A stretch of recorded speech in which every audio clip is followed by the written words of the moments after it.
How to bring back the missing phone icon on iPhone. To get started, first of all go to your iPhone home screen.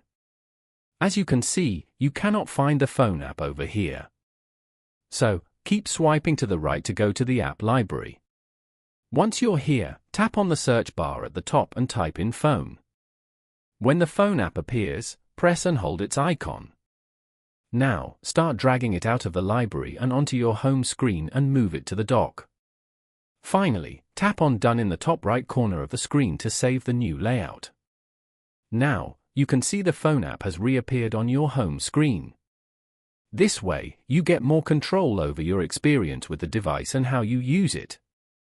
Following these steps, you can easily bring back the missing phone icon on an iPhone. Thank you for watching. Please leave a like if this tutorial helped you, or leave a comment below if you have any questions related to the video.